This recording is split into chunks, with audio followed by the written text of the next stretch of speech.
God Talk Unfiltered.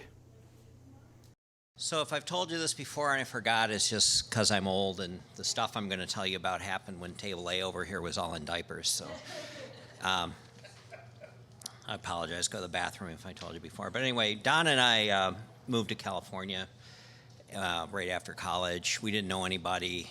We decided to plan for our wedding for 2 years.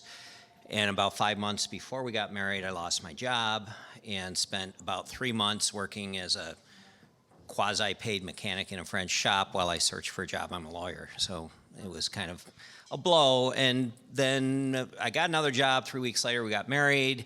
About 6, 7 months later, she announced that we're having a baby.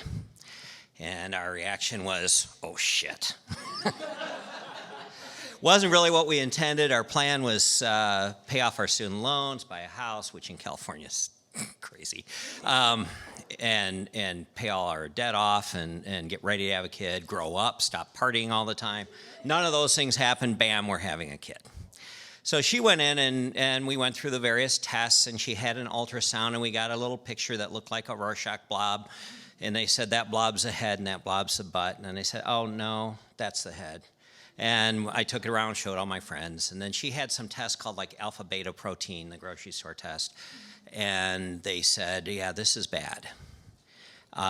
It's way, way too high.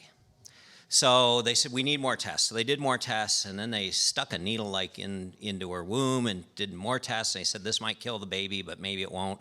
And it didn't kill the baby, and so they did more tests, and they said, okay, you need to come in for genetic counseling. And we didn't know what that was, so we went in, and it started with the doctor sitting down with us and saying, I'd like to pray with you. Can I pray with you? Well, when your doctor says, hey, let's pray, that's not what you want to hear. That means, I don't have any options for you. This is going to be bad. We've learned that since then. We didn't know at the time. And he goes into a prayer, and he talks about, comforting this couple and helping them see that out of tragedy can come great things at times. So then we went through genetic counseling, and they said, well, your baby probably has, I think it was called spinal bifida, but I could be wrong, which means there's a hole in your baby, either in the spine or in the brain. And they said, as high as your tests are, that hole's going to be big. Your baby may not have a brain. And so then they showed us videos about the glory of donating your baby for spare parts, because there's a lot of babies out there that need spare parts, and that's really what we should do, or we could get an abortion. And they said, then they stopped and they said, well, here's what we're going to do. We're going to go in and we're going to do a super duper super ultrasound. And we're going to look at every inch of your baby, and we're going to tell you where the hole is and how big it is and figure out, maybe something can be done. They wouldn't let me go in.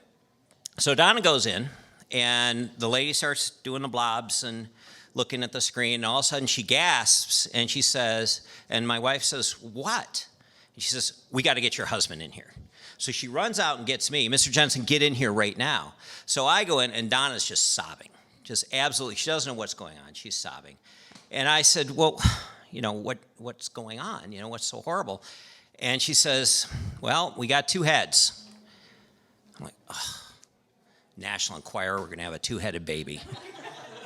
I said, well, are there at least two bodies? I'm thinking maybe it's joined twins. They can cut them apart or something. And she goes, no, dummy, it's twins.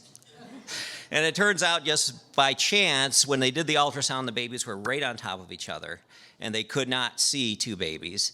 And when they did the heartbeat thing, their hearts, because they're identical, I guess they were perfectly in sync. So they couldn't tell that there were two hearts. So they were convinced we were having basically a dead baby, and we went from having a spare parts baby to having twins, which was pretty neat. And I think the doctor's prayers were...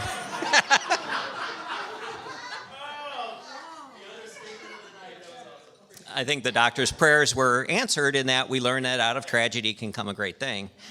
And a little side note of all that, when the twins were born, Charity, the second one, flipped over. And they wanted to do a, where they cut you open, whatever that's called. And they couldn't find anesthesiologists.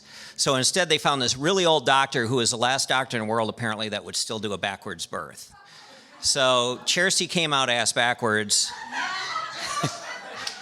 And now she's a college professor, so I'm really waiting to go to Maryland and tell her class that she came out ass first.